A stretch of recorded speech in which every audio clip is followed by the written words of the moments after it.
Grantaraj Srimad Bhagavatam ki jai, Samaveta Bhakta Vrinda ki jai, Nitai Gaura Premanande.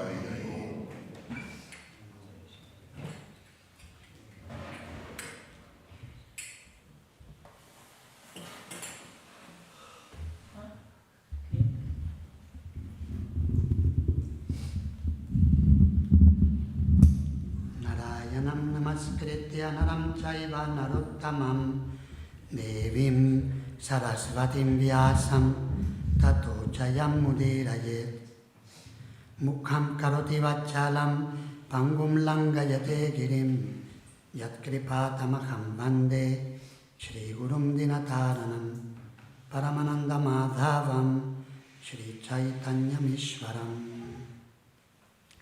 Hare Krishna, thank you very much for coming for today's Srimad Bhagavatam class on 10th Canto, chapter 85, entitled Lord Krishna Instructs Vasudeva. And today we will read verses 26, 27, and 28. We have text 27 on the board, so I'll read 26 and then we will sing together 27.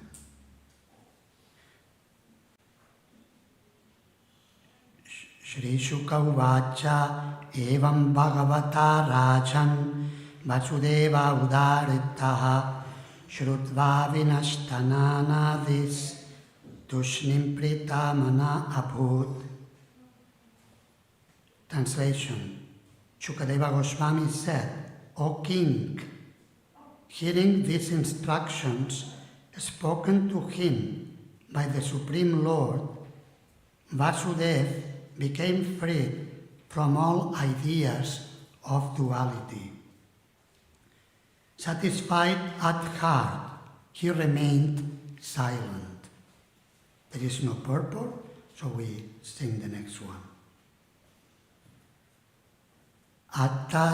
Attatatra Guru Shrestha Devaki Sarvadevata Shrutvani Tam Guru Putram Atmajapyam Suvismita Attatatra Guru Shrestha Devaki Sarvadevata Shrutvani Tam Guru Putram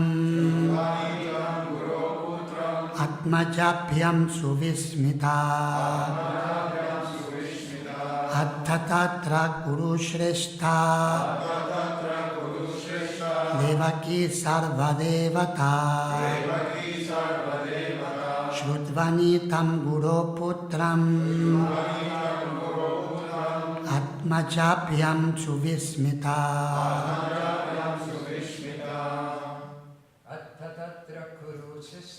Attatatra Guru Shrestha Devaki Sarvadevata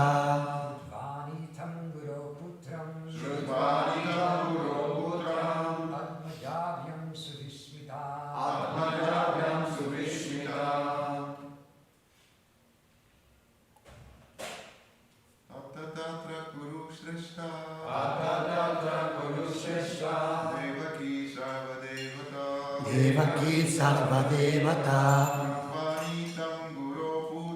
Shrutvani Tam Guru Putram Atmajapyam Suvismita. Vaishnavis. Attatatra Guru Shrestha Devaki Sarvadevata Shrutvani Tam Guru Putram Atmajapyam Suvismita. Attatatra Guru Shrestha Devaki Sarvadevata Shrutvanitam Guru Putram Atmajabhyam Suvismita. It is together with text 28, so I'll sing also 28, and then read translation on purport. Krishna Ramau Samashravya Putram Kamsa Vihimsitan Smaranti Kripanan Praha Vaiklavyat Ashruyochana Atta then Tatra at that place Kuru Shrestha, O best of the Kurus, Devaki, Mother Devaki, Sarva, of everyone, Devata, the supremely worshipable goddess, Shrutva, having heard, Nitam, brought back, Guru, of their spiritual master, Putram, the son, Atmajapyam, by her two sons, Su, very much, Vismita, amazed, Krishna Ramau, Krishna and Balaram, Samashravya, clearly addressing, Putran, her sons, Kamsa Vihimsitan, murdered by Kamsa, Smaranti, remembering, Kripanam, pitifully, Praha, she spoke, by Klavyat, due to her distraught condition, Ashru, filled with tears, Lochana, her eyes. Translation. At that time, O best of the Kurus, the universally worshipped Devaki took the opportunity to address her two sons, Krishna and Balaram. Previously, she had heard with astonishment that they had brought their spiritual master's son back from death. Now, thinking of her own sons who had been murdered by Kamsa, she felt great sorrow, and thus, with tear-filled eyes, she beseeched Krishna and Balaram. Purport. Vasudeva's love for Krishna had been disturbed because his awareness of Krishna's opulences conflicted with seeing him as his son. In a different way, Devaki's love was somewhat distracted by her lamentation for her dead sons. So Krishna arranged to relieve her of the mistaken idea that anyone else but him was actually her son. Since Devaki is known to be worshipped by all great souls, her show of maternal affection must actually have been an effect of the Lord's Yoga Maya, who increases the pleasure of his pastimes. Thus, in text 54, Devaki will be described as Mohita Mayaya Vishnu, bewildered by the internal energy of Lord Vishnu.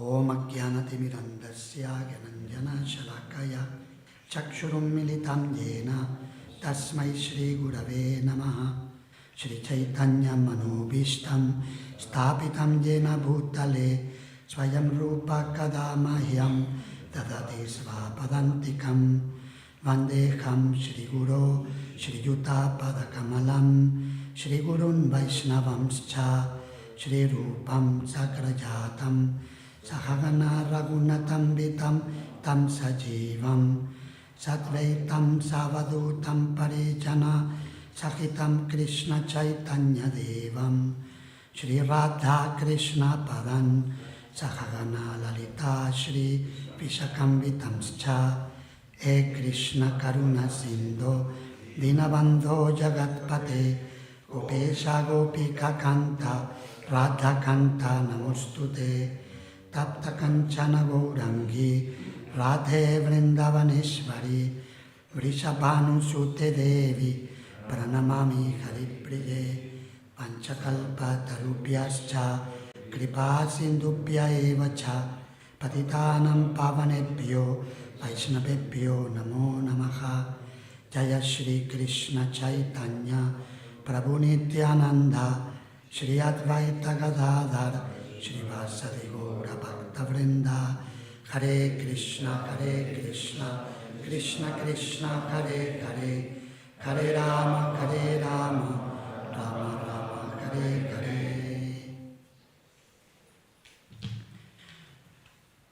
For those of you who were not in previous lectures, and to contextualize where we are at, we are reading the chapter in which Vasudeva and Devaki, Krishna's father and mother, approach him and his brother Balaram in different ways. We just finished the section where Vasudeva has approached the Lords.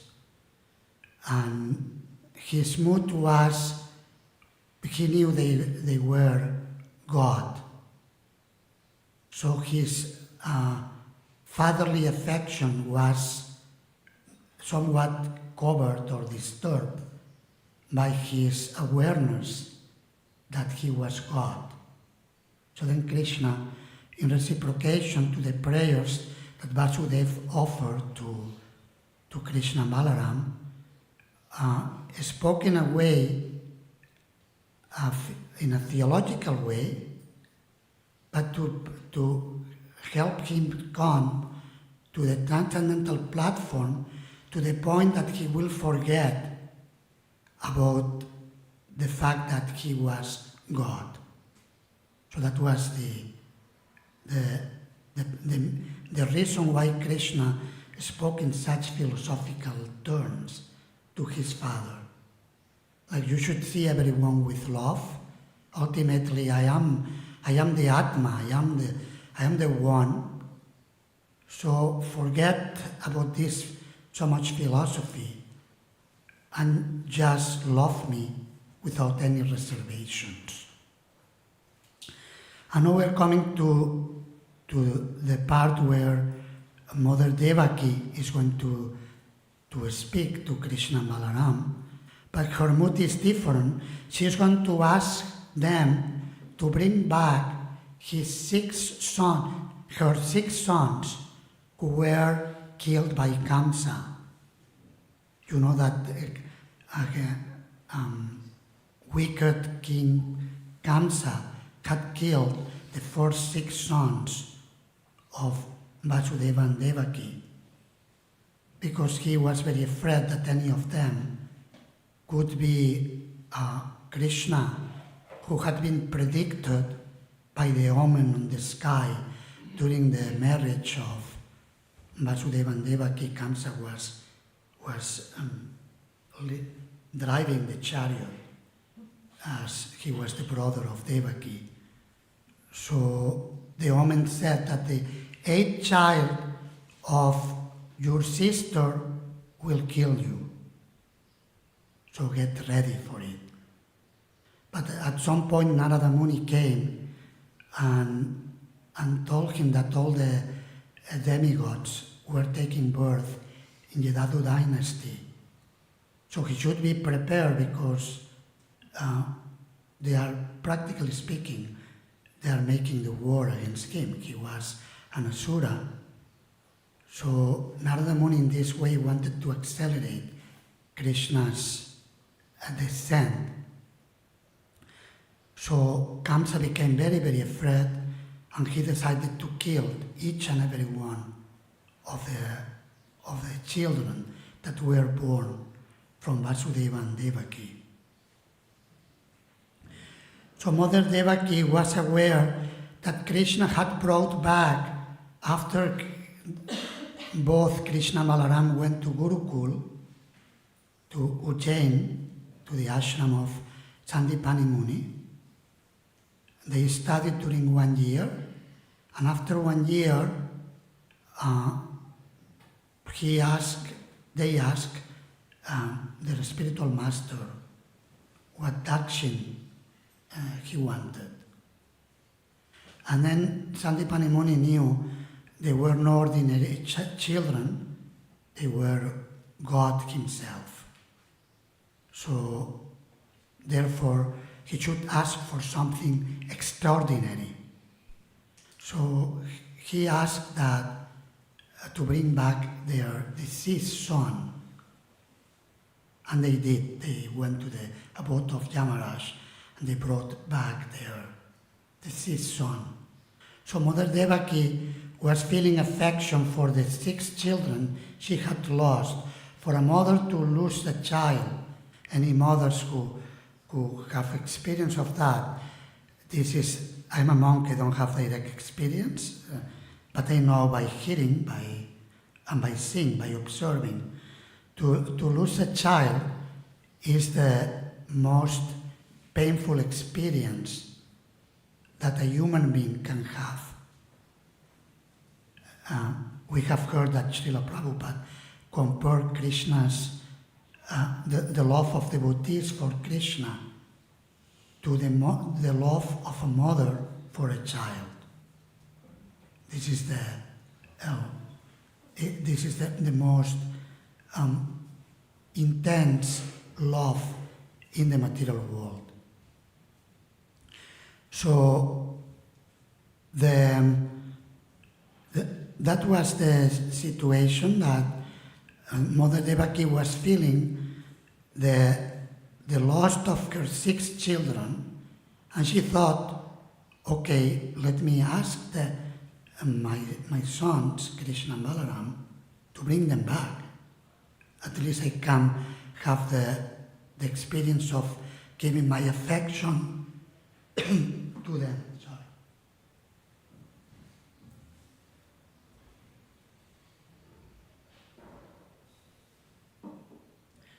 So the Acharyas, in commenting on this section, state that Devaki was acting by the influence of Krishna's Yoga Maya, Krishna's internal energy. And Krishna's internal energy was making her feel in this way so that Krishna could unfold his Lila Shakti and manifest another wonderful pastime, which we will hear in the next readings, in the next verses. As you continue reading, you will be hearing this, how Krishna went to the planet Sutala, and there he met his devotee, Bali Maharaj. And Bali Maharaj offered beautiful prayers to Krishna and Balaram. He felt very fortunate, and he was glorifying the mercy of the Lord, how even though I am a demon, but you are so merciful, as a demon I am covered by the modes of passion and ignorance. But you are so kind that you have come to give me mercy. Bali Maharaj was experiencing transcendental ecstasy in meeting the Lord in this original, in his original form and his first expansion, Lord Balaram. even though he has the Lord as Vamanadev as the doorkeeper, so he was getting Krishna from all sides. But he was especially happy that Krishna and Balaram had come to give mercy to him.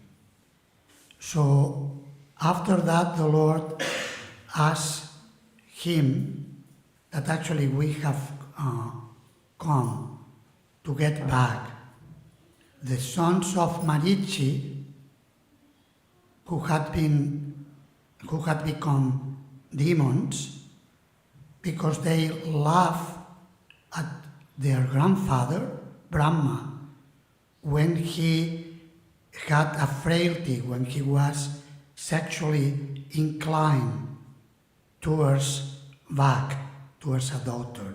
Vak is none other, according to Srila Vishwanatha Chakravarti Thakur, is Sarasvati. That's what he says. It's mentioned like that. She manifested in the form of a she-deer, and Brahma adopted a form of a deer. He was sexually inclined.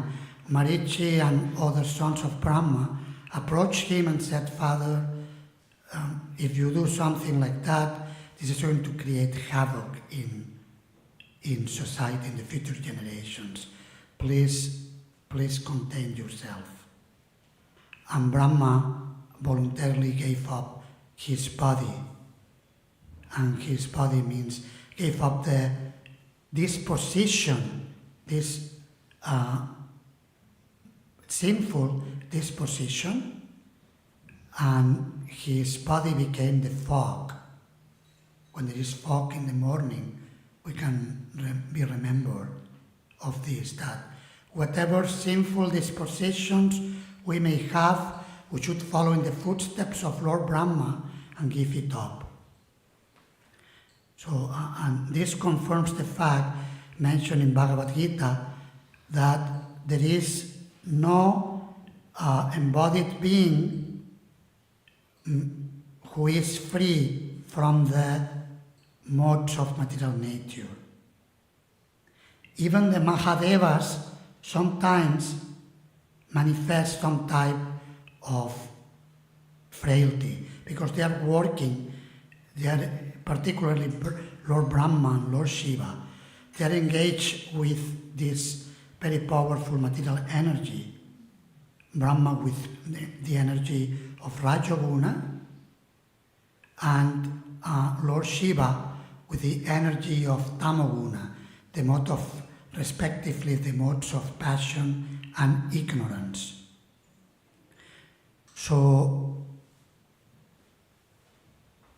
we should not laugh or put down anyone who falls a victim of the modes of material nature. If we do that, we will get reaction. That's the law of nature. Because basically what we are doing, we think we are better than them, and we're putting them down. So the 6 sons of Marichi, grandchildren of Brahma, they criticize heavily their grandfather, who is very great personality.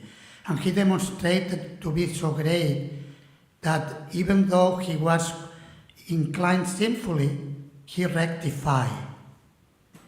There is a saying, to err is human, to rectify is something the sages do. I don't know in English, we have it in Spanish. It's godly. To err is human, to rectify is godly. It's godly. Thank you. So like that. So Lord Brahma showed his godly nature, even though he was initially inclined sinfully. So sinful inclination is natural in the material world. We are entangled, we are shackled, we are conditioned.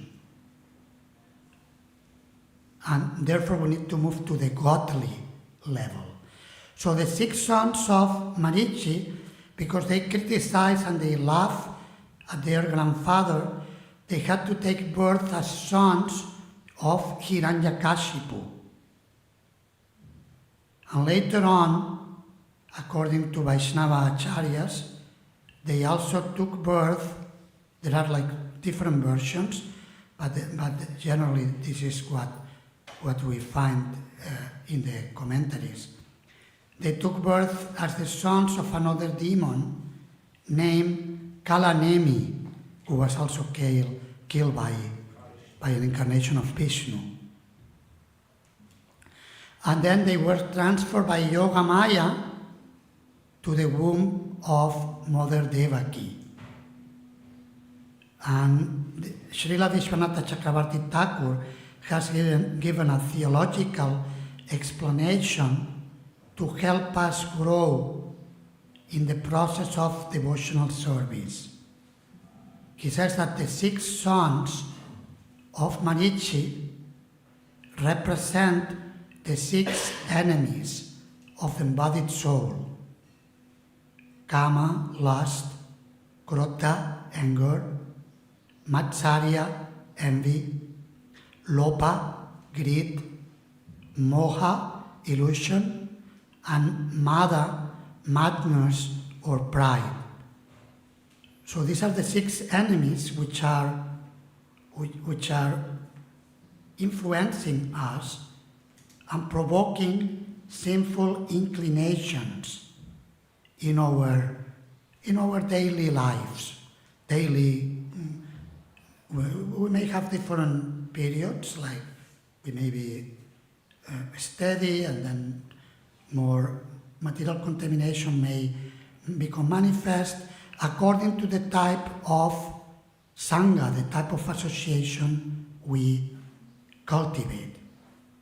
Sangha, association, takes place actually in the mind. Doesn't take place externally. But also when we experience something through the senses, this may activate material desire in the mind, and therefore sinful disposition may become inclined. May become manifest. So these 6 enemies need to be purified before we can come to the level of pure consciousness. Kamsa, who killed each and every one of the 6 sons of Devaki, represents Bhaya, fear. Kamsa was very fearful of Krishna. When Krishna comes, I'm going to be finished. And Srila Vishwanatha Chakravarti Thakur says that this should be, for devotees, should be the fear of Maya. Of course, here we're speaking about a healthy fear. It's healthy fear. Like for instance, we know that sometimes the drivers who are very expert and they trust very much themselves. Any of you is a good driver? Any of you? I'm not, but you are a good driver. Sometimes when you drive well, you feel very much trust, and you speed up. It was telling Atul Krishna Prabhu, who had his birthday yesterday. He drove me to Radhadesh from the airport, and he was telling me, I hope he doesn't mind I share it here. He was telling me that when he was traveling in Germany there is no speed limit. So he was with his small car, and there was one fellow who was with a Porsche, and he passed 170 or plus speed. He passed him, and he saw the fellow with the Porsche getting indignated, like how come this small guy is passing me. And then the fellow started 250 kilometers per hour, so boom, driving very, very fast. So anyway, when a driver has trust in himself, be careful. If you are such a driver, be careful. Because sometimes when we trust ourselves too much, it is when we can make a mistake. We are going too fast, then there is risk.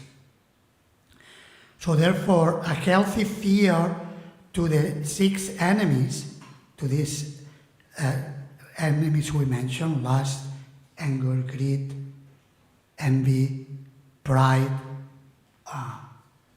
illusion. What else? Did I miss anyone? Anyway, these 6 enemies. So to have a healthy fear of them is actually very beneficial for our Krishna consciousness. And then Vasudeva represents pure consciousness.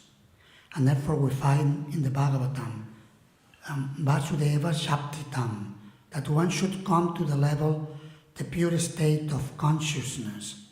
This is Bhava Bhakti, pure consciousness. When the modes of material nature are no more there. And then Devaki represents Bhakti. So by getting purified through a healthy fear of the enemies and by practicing the process of devotional service to purify our consciousness, then we can come to the level of first Bhava Bhakti, pure consciousness, and then Prema Bhakti, pure love of Godhead. And then we can participate in the pastimes of the Lord as Vasudeva and Devaki are doing. And here it is mentioned, and it is significant, the line, Devaki Sarva Devata. She is described as the supremely worshipable goddess. And this reminded me of a verse we find in 3rd chapter of the 10th canto, Devakyam Deva Rupinyam, that when Mother Devaki delivered Krishna, she was situated in the same divine platform, the same godly platform. I'll read the verse. Nishite tama utbhute jayamane janardane devakyam deva rupinyam vishnu sarva guhashaya avirasit yata pratyam disindur iva pushkala. Then the Supreme Personality of Godhead, Vishnu, who is situated in the core of everyone's heart, appeared from the heart of Devaki in the dense darkness of night, like the full moon rising on the eastern horizon, because Devaki was on the same category as Shri Krishna. So Mother Devaki is divine, and therefore the divine Lord becomes manifest from her heart and from her womb. We know that Krishna didn't enter into Devaki's womb through seminal discharge, but he entered from Vasudeva's pure heart, pure consciousness, onto the heart of Devaki. So this is important to keep in mind, that whatever Mother Devaki is doing here, even if she desires to feed her deceased children and seems to have affection for somebody else than Krishna, Krishna is making this arrangement through his Yogamaya potency so that she will only keep his exclusive affection for him. And she will get satisfied by feeding her children when Krishna and Balaram brings them back, and then the children will go back to their heavenly abodes as the sons of Marichi. So they will have been purified from their sin of criticizing and laughing at their grandfather. So this is some of the thoughts on the pastime and the context. Now, if you like to ask questions or make comments, you can do so. So if we get such a heavy reactions for what we consider, not such a big offense, laughing and, making some mistake, then what to think of our future, where we continuously make mistakes and offend, even unknowingly? Is there any hope for a bright future? Yeah, it's true that here, especially in the West, I don't know in India. In India, people have more the culture, so they are more sensitive to avoiding offense. Although sometimes I deal with many Indian people, you can confirm or deny it, those of you who are from India. Indian people, sometimes when they get intense, they can be intense as well, isn't it? They can be very, very respectful, avoiding offense, but sometimes they can become also very passionate. It's true or not? Yeah. It's like that. So it's true for everybody, but for those of us who are Westerners, we generally undermine on the play of freedom of expression. Sometimes we say anything, and we put down people very quickly, too quickly. And that's actually very dangerous, because this creates very heavy reactions. And these leelas are there to warn us, be careful, don't take it lightly. Better do not criticize anybody. Mind your business. In Spanish we have a saying, zapatero a tus zapatos. That means, if you are a shoemaker, that's in India it's not considered. That's considered a low profession, but that's used in Spain. Spanish is low culture, kill the bull, and so they have these expressions. But the teaching is good.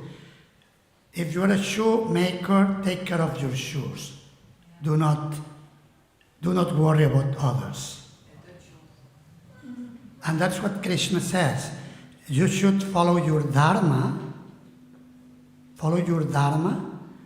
Even if you don't do it perfectly, it's better you follow your dharma, even imperfectly, than follow the dharma of others, even if apparently you can do it better. Follow your dharma, your natural prescribed duty. And do not be pointing fingers to others.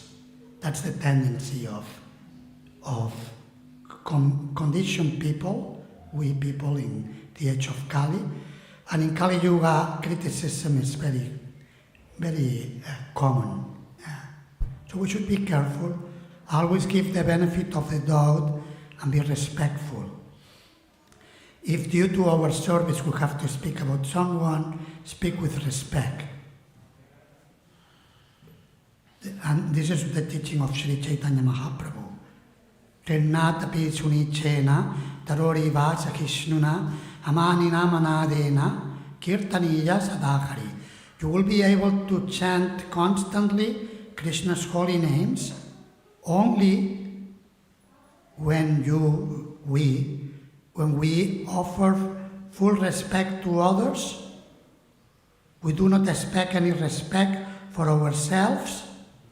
We are humbler than a blade of grass and tolerant as a tree.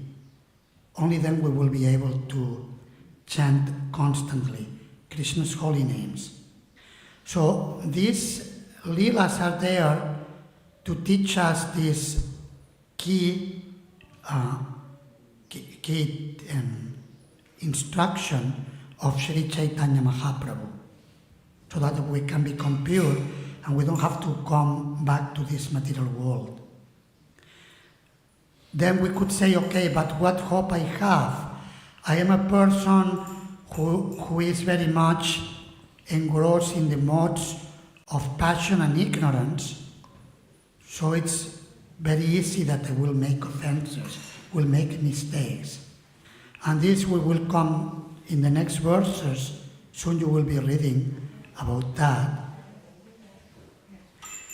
And then Bali Maharaj teaches us that if we pray for the mercy of the Lord and His devotees, then even though we may come from a low background and we have the tendency to commit offenses and to commit sins, by the mercy of the Lord, especially by the mercy of Krishna's holy names, we will become free. So in that sense, we have hope that Krishna will give us mercy. But it's important, we need to be careful with avoiding sadhu ninda and malice against other persons, especially devotees of the Lord. Is that okay? Yeah, definitely.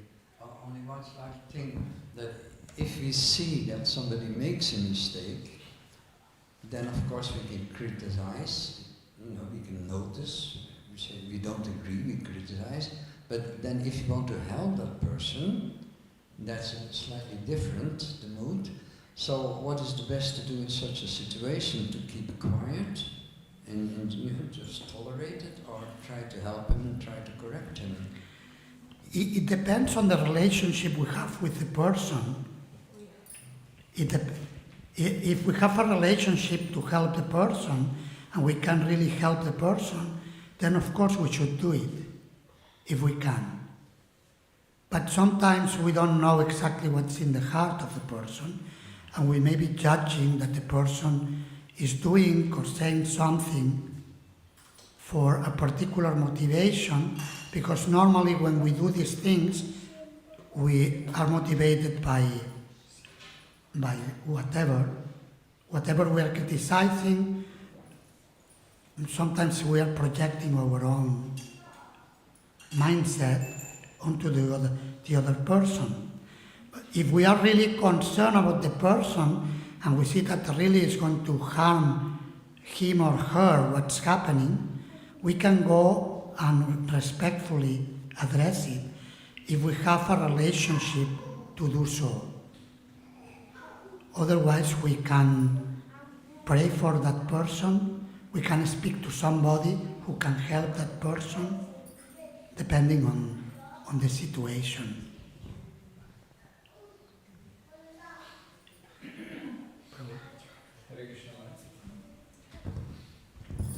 Thank you so much for sweet katha. So my question is on this fault-finding tendency. So we chant every day, we read Srimad Bhagavatam every day, we read Srimad Bhagavatam every day, hear Srimad Bhagavatam. So my question is, as soon as our devotion process is complete, the conditioning is so strong that immediately, even after hearing and reading so much, that tendency comes back, and we started doing it in our daily behavior. So what extra endeavor is required so that what we are hearing and what we are reading translate into our behavior? Yeah, actually the extra endeavor is to let go, trying to do it without Krishna's help. Sometimes we try to do it, we modern people try to do things ourselves, by our own endeavor. Like, we are very proud people. I don't need help. I can do it by myself. Sometimes Krishna puts us in situations where we are forced to get help from others. I remember once one astrologer told me, he checked my chart, and he said, don't worry, you will not, when you get old, you will not need help from others. Meaning that it will not, I don't know if he's right or wrong, I don't know. That's what he said. But I thought, yes, I'm a very proud person. This person is seeing my pride, and then he's saying that. He noticed. And he's reassuring me, it's okay, you will not have to go through that, to be handicapped, and you cannot do, you don't want to bother others, you want to do it by yourself, and so on. So anyway, like Draupadi Devi was, she was trying to protect herself when Dushasana was trying to disrupt her. And at some point she saw, I cannot do it by myself. So she was actually calling out to Govinda, to Krishna, Govinda, Govinda, help me. But she was still trying to protect herself. So she came to the point that she saw, I cannot do it by myself. She let go. Govinda. And then Krishna came as the unlimited piece of cloth. So it is not actually an endeavor. It is the let go of do not endeavor so much. Do not over endeavor. Yane prayasa mudapasya namanta eva. Lord Brahma says we should give up the endeavor to try to understand God and try to conquer the senses by our own power. Only Krishna will do that. We cannot do it by ourselves. We try, but we cannot. Can we? We cannot. Even Lord Brahma could not do it. Lord Brahma, yes, at some point he realized, but he was praying to Krishna, please help me that I do not succumb to pride when I create the universe and I fall into the illusion that I am the creator. So that's actually the endeavor we need to make. Endeavor is to let go, to endeavor less. Sometimes we endeavor too much, some of us. Of course, some may endeavor too little. You have to see, am I endeavoring too much or too little? Sometimes Krishna says, come on, do something, you lazy fellow. Like His Holiness Radhanath Swami Maharaj, in his autobiography, The Journey Home, you may have, those of you who read it, he tells something he experienced when he was living with a sadhu in Varsana before he surrendered to Srila Prabhupada. And there was a tiger in the area of Varsana. There was a rumor, there is a tiger. So the sadhu was living under a tree or in a cave, a place which was not secure. He couldn't close the door so that the tiger would not come at night to eat him. So the sadhu took a stick like this. In the night he put the stick next to him. And Radhanath Maharaj at the time was Richard, asked him, Sadhuji, what is this for? He said, this in case the tiger comes. And he said, but how come you're going to fight the tiger with a stick? He said, no, I just want to show Krishna that I do my share. He will protect me, but I do my share. I have my stick. So whatever we can do is like this little stick. our endeavor, we should put endeavor, but we should put the stick. We shouldn't say, okay, I should not over endeavor, then I do nothing and I sleep all day. We shouldn't do that, but we should do our share, sadhana, follow Ekadashis, and come to the temple, associate with devotees, offer service to devotees, and so on. So that's very important. Thank you for your wonderful class. Thank you. Thank you, Maharaj. Thank you for your wonderful class. The point of fault finding, can I add something, please? So, it reminds me of Srila Prabhupada. There's a letter from Srila Prabhupada. I can't memorize what date it was, but it was about a woman, a disciple of Prabhupada. She started to complain and she said, all these devotees here, they make so many offenses, and she just started to criticize everybody. Then Prabhupada wrote her, don't forget that all these people come from different countries, different cultures, different conditions, different karmas. So please stop criticizing, and you can help them by you yourself becoming an example. And the other one is Radhanath Swami. I like this point of him. Even if somebody makes faults, please, he said, please don't focus on the small positive thing, even if it's tiny. Focus on that and not on the negativism. That's how you can help somebody. I just wanted to. Yes, thank you. Yes, it's like sometimes the example is given. Srila Bhaktisiddhanta Saraswati Thakur mentioned that in the harmonies.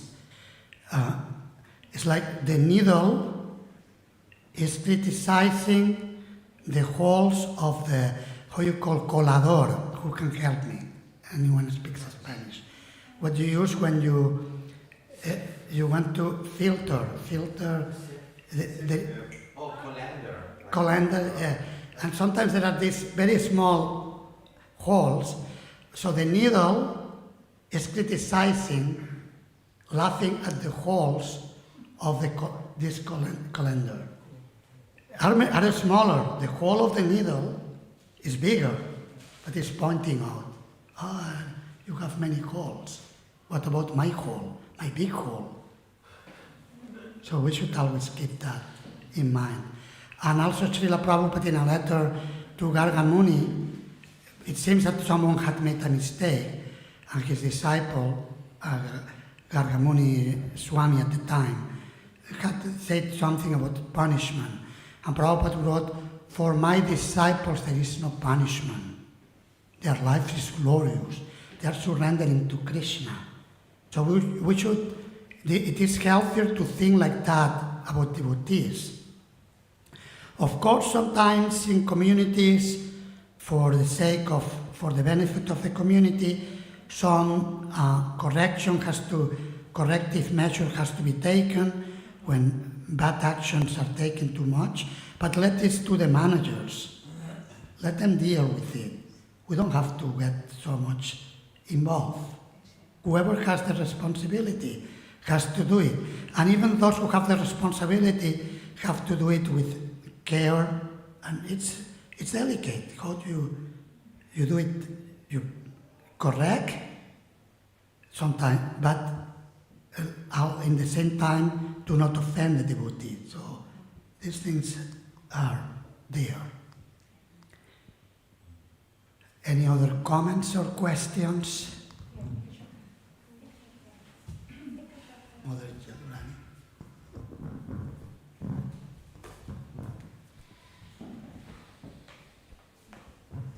You can see different examples of it can be taken as somebody can take advantage of the fact that leaders should not be criticized, but at the same time we know that it is important for a person who's making mistakes to be corrected.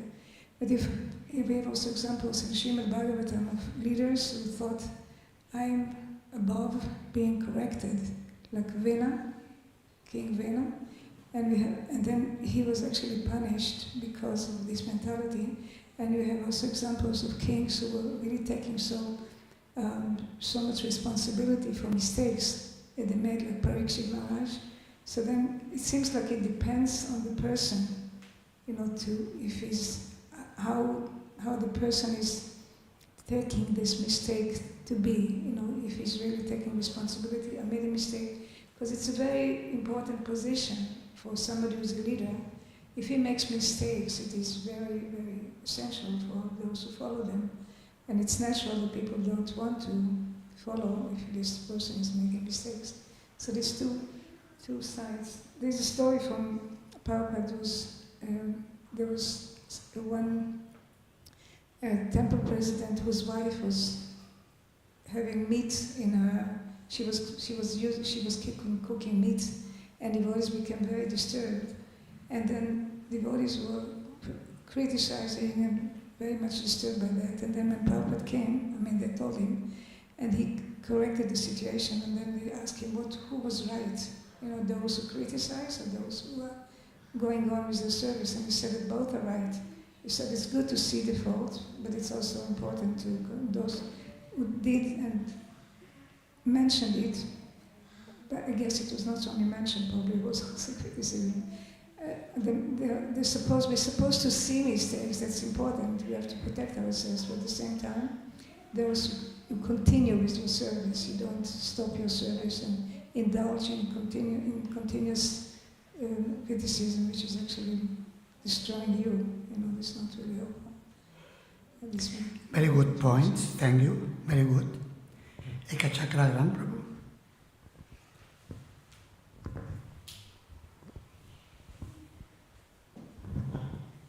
Hare Krishna Maharaj. In Upadeshamrita, in the 5th verse, there are 3 levels of devotees described. The symptom of the most advanced Uttamadhikari is that Nindadi Sunyam Ridam Ipsita Sangalabhya. We have to find a devotee who's on that highest platform, and the symptom is that he doesn't have any tendency in his heart to criticize. So it means we can try not to criticize, but it is apparently linked to our advancement in Krishna consciousness. So can we conclude that unless you're a pure devotee, you're forced to criticize? Yeah, in one sense, you mean unless one is like the Mahabharata or Uttama level. Yeah, the tendency may be there, but even the Madhyamadhikari, therefore advice is given to the Madhyamadhikari when somebody is envious, then upeksha. If somebody is envious, do not, because then we will criticize, because we will be affected by their envy. So the very advanced devotee will not take offense, but when we feel that somebody is envious against us, then we should keep distance to avoid getting into the same mood and then getting polluted. But so the Madhyamadhikari has to be careful to come to that platform by avoiding elements which will make him or her criticize. These are my thoughts on it. But in one way you are right, that only someone who is very advanced will be able to be totally transcendental to anything. And of course, there is a contrast that we as Goshti and Andis, as devotees who preach, we are meant to do some type of constructive criticism for the benefit of others. So it's a paradox, but that's, isn't it? And therefore we hear the Uttamadhikari comes to the level of Madhyama in order to preach. Otherwise, he will not preach. Does that make sense? Or if you want to contribute anything, you are welcome. If your thoughts as well. Yeah, I remember one time I gave that example before, I was having the habit to always serve. And even if somebody says, now you can take Darshan and I serve you, and then I said, no, and then I realized at one point that I became very proud of serving, proud of being humble. So it was like an artificial imposition on my mind that I want to prove how humble I was. So I asked this question to Satchidananda Maharaj one time, and what should I do? I become proud by serving. And he said, you just continue, just like chanting, you chant your offenses, but you just continue at one point. Don't stop serving, but work on your mentality. Otherwise the tendency is, okay, then I stop serving because it makes me proud. So similarly, I think we can detect this tendency to always glorify ourselves and putting others down. But it doesn't mean we should stop the process, because at one point we will make that switch and it will be purified at one point. So I like that answer that, yeah, we detect such tendencies in ourselves, but it makes us humble to detect it and we just continue. Very good point, thank you. So Maharaj, what is the difference between preaching and criticizing? Because you criticize the karmis. Your way of life is completely wrong. Yeah, like we hate the sin, but not the sinner. So that should be the approach. So we see that we love the people, we should cultivate compassion for the people. Love for Krishna, Srila Bhaktivinoda Thakur mentions that becomes manifest as compassion for the jivas, jive doya. So we love the people, show compassion, but when we criticize, actually we are criticizing the sin. Yeah. And we should do it in a way that will be relevant for the person. If the person needs that we speak strong, we may speak stronger. If the person needs more polite, like nowadays people are very sensitive how things are presented, then we should take that into account and present it in a relevant way that people will listen. So we should have the same attitude towards the devotees. Yes. Vinadayal Prabhu. Krishna Maharaj, thank you very much. You are traveling, you are preaching, so you can tell us your experience. But my perception is that society in general, people in general are very fragile and they cannot handle any kind of constructive, helpful, well-meaning input. And everyone is by default in a square of being offended. Is that your experience? That we cannot even tell someone or hear something which is good and beneficial? Yeah, I mean, people, generally it's better to speak more about others. If someone feels you are criticizing my lifestyle too direct, many people don't like the direct approach. Some people may like, but generally nowadays, indirect approach is easier to take it. So there is that tendency there. Yes. And I think it's good to do it in a way that they don't feel that we are disrespecting them. And like they think, oh, who do you think you are, people? You think you are better than we are? Your religion is better than others? We shouldn't come across in this way. We should come across in a way that they feel valued. Whatever they are doing, we are valued. Okay, these people are bringing something we can add to our lives that will make our lives better. This is like a general approach. Of course, then it depends on each case and each situation. Okay, we need to get ready for going for Ratha Yatra. Who is going for Lord Jagannath's Ratha Yatra in Antwerp? So let's get ready, take breakfast, and by 10 we are told that we have to be in the cars. Thank you very much. Hare Krishna, all glories to Srila Prabhupada.